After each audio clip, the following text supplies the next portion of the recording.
Before 2012, you'd be forgiven if you didn't think it was possible for Scott Derrickson to become a master of the horror genre. He had 3 directorial credits to his name up until that point. The forgettable Hellraiser sequel Inferno, the mediocre horror-courtroom drama The Exorcism of Emily Rose, and the unfortunate The Day the Earth Stood Still remake.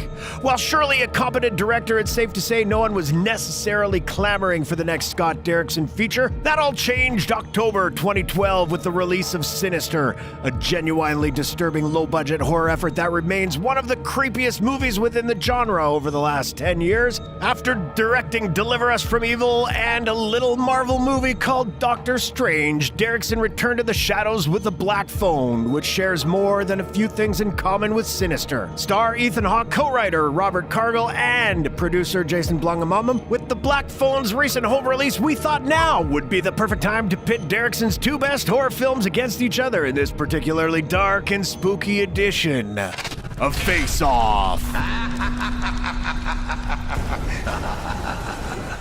No actual science was used to determine the outcome of Face Off. Your results may vary. Please do not consume Face Off if you are allergic to conjecture, opinion, or general nonsense. Look what you made me do.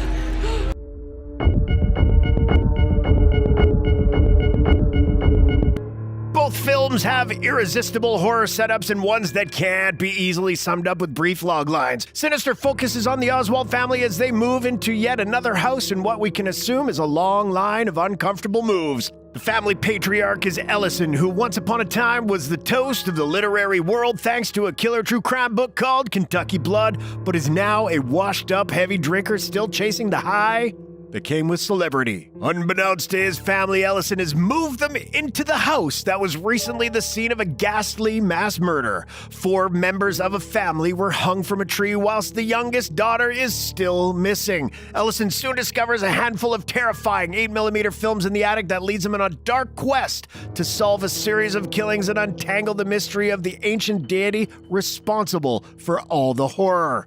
Nightmarish imagery ensues.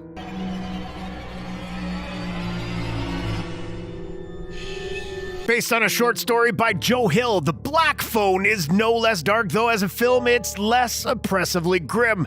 This is a story of Finney, a teenager with the weight of the world on his shoulders thanks to constant bullying at school, an abusive alcoholic father, and the fact that his neighborhood has been plagued by a child-snatching psychopath known as the Grabber. I guess all the good serial killer names were taken. As if life isn't rough enough, Finney comes face to face with the Grabber and is kidnapped himself, locked in a suffocating cellar with no signs of hope. Finney soon finds himself aided by some unlikely allies, the ghosts of the Grabber's previous victims who communicate with him via the broken phone on the wall. They're making it their mission to help Finney stop the Grabber once and for all. Both films boast very engaging, not to mention morbid concepts. Sinister is something of a murder mystery with an ancient evil at the center of the investigation, while The Black Phone is a coming-of-age thriller where children, living and dead, band together to defeat the bad guy. Each of the plots are immensely gripping, so we're going to go with a tie to kick things off.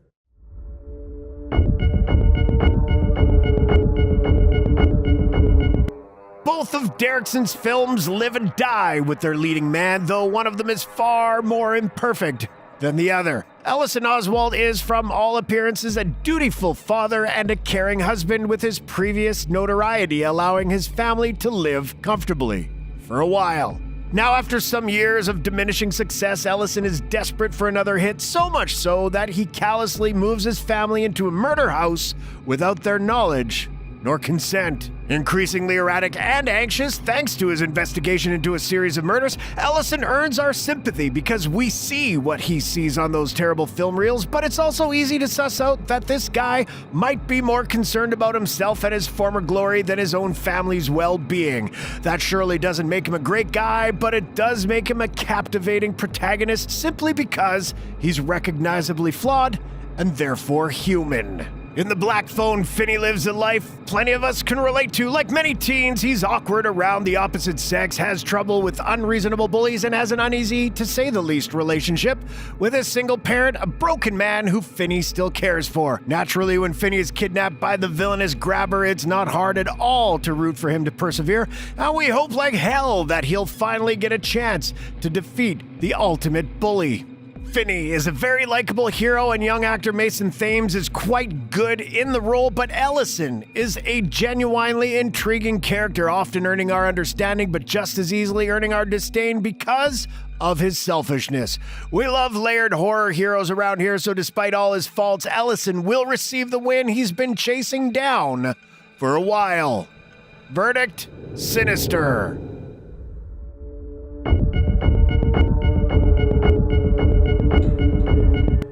They're not quite Scorsese and De Niro just yet, but Scott Derrickson and Ethan Hawke have a good thing going after working together twice, perhaps with many more collaborations to come. Hawke carries about 90% of Sinister on his own, as he's in just about every scene of the film. Early on, we can gather glimpses of the enthusiastic author he once was, as Hawke's effortless charm makes it so that we buy that this is someone who could have had it all. But as his experiences in his new home grow increasingly frightening and Ellison's state of mind deteriorates day after day, the actor's performance becomes suitably antsy, defensive, and unhinged. While this is a horror movie through and through, the dramatic scenes between Hawke and his wife, played by Juliet Rylance, are thoroughly compelling, as Ellison's fear of losing his family along with his sanity become very palpable. It's a splendid performance from start to finish. While Hawke doesn't take center stage in The Black Phone, he sure makes an impression when he's on screen. Obviously portraying a drastically different character,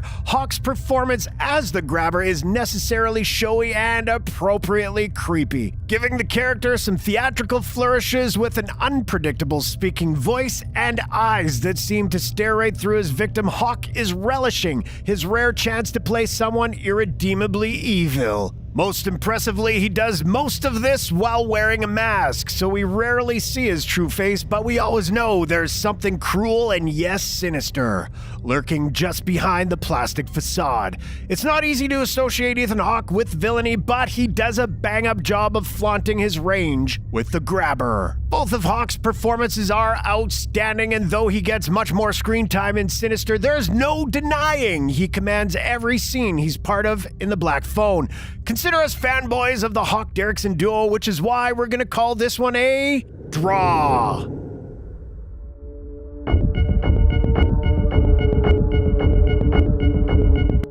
No doubt that Derrickson doesn't skimp when it comes to bringing true evil to the screen, be it supernatural or all too human. He and co-writer Cargill crafted a truly nasty dude in Sinister in the form of Bagul, aka Mr. Boogie. Not the scariest name of all time, but let his actions do the talking before you judge. Bagul's whole deal is that he makes children kill their families while filming them before absconding with the possessed little one, bringing the child into his hellish shadow realm while waiting for a new family to destroy. Not unlike a supernatural Charles Manson, Bagul corrupts the malleable minds of youngsters and sends them on their way to do unspeakable acts, and in these cases, to people they once loved.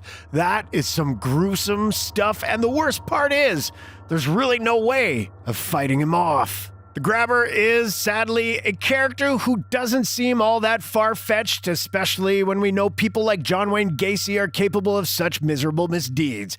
The grabber's evil goes unexplained, which is fitting. He's just a monster who gets off on kidnapping, torturing, and murdering young boys, ending the ordeal with an unceremonious burial in the basement. The worst part of his torture is the hope he gives to his captives by leaving the cellar door slightly ajar, begging them to attempt an escape so he can punish them as soon as they get upstairs. Unlike with Bagul, who we always are confident will come out victorious, we're chomping at the bit to see the grabber get his just desserts, and thankfully we do, in a most satisfying manner. It's not easy choosing between an ancient demon and a human monster, as they're both cruel and unrepentant in their own unique ways, but there's something truly haunting about Bagul's tactics, not to mention his ominous visage. While the grabber is loathsome, Bagul is something of a classic in the genre at this point, so he earns the win. Not that we're rooting for either of these evil bastards. Verdict: Sinister.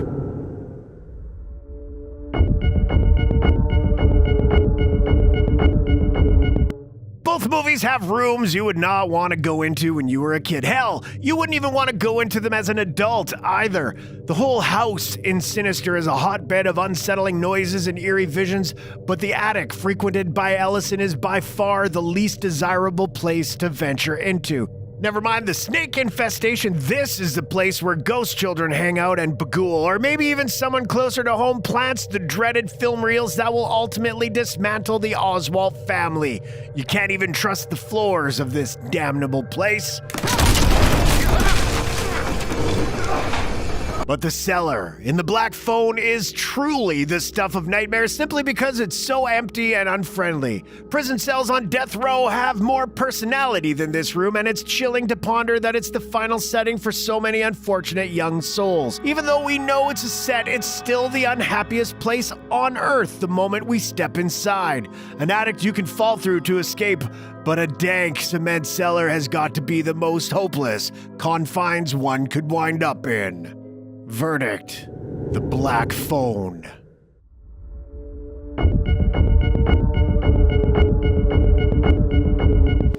Here's Derrickson's bread and butter, scaring the pants off his audience. The director delights in the slow burn followed by the visceral shock, something most horror directors are fond of course, but few can thoroughly master. Derrickson achieves some big-time scares in Sinister. If you saw it in theater, you know the film had the crowd in the palm of his hand, as it sent poor Ellison on countless nighttime explorations throughout his house, accompanied by strange visions and spooky noises. Even when you're tempted to shout, just turn on the light. Several times, you can't help but admit Derrickson is very capable of creating a supremely disquieting atmosphere in the most mundane of places. And do we have to mention the home movies? Well, of course, because as soon as you think of Sinister, you think of those classic shorts, Pool Party and Lawn Work. The latter is rightfully considered one of the scariest scenes in modern horror movie history. If it doesn't get your pulse racing, you might not have a pulse at all. From the moment it begins, Sinister's atmosphere is one filled with dread, and while the movie has plenty of heart-stopping jump scares, it's that unbearable tension throughout that makes this a real deal horror champ. The Black Phone, on the other end, isn't as concerned with scaring the bejesus out of you, though it's no slouch in that department either. The very concept of a child being locked in a maniac's basement is one that will send shivers down plenty of spines simply because it's all too believable. The supernatural element in this film isn't meant to be scary, although there's still something unnerving about the idea of a spirit communicating with you over the phone. But this movie's suspense comes from the many moments Finney and the audience dreads that cellar door opening, because you never know if this will be the day the grabber fulfills his twisted mission. The Black Phone earns points for keeping us on edge intermittently, with the sequence where Finney attempts a daring escape being a highlight, but Sinister is on another level when it comes to frights. Its ideas are disturbing, its images are haunting, and its ending is even bleaker than we could have anticipated. Don't tell me some of you don't turn on all the lights in your house at night so you don't make the same mistakes Ellison made. Sinister wins this one handily. The Black Phone is an unsettling flick with some very disquieting concepts, but it's positively optimistic when compared to the unrelentingly foreboding world of Sinister, which is still one of Blumhouse's best features and an honest-to-goodness modern genre classic.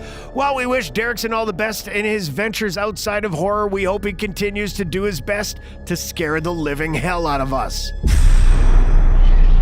But don't let us have the final word. Tell us in the comments which Scott Derrickson horror flick is your pick, Sinister or The Black Phone. And as always, thanks for watching.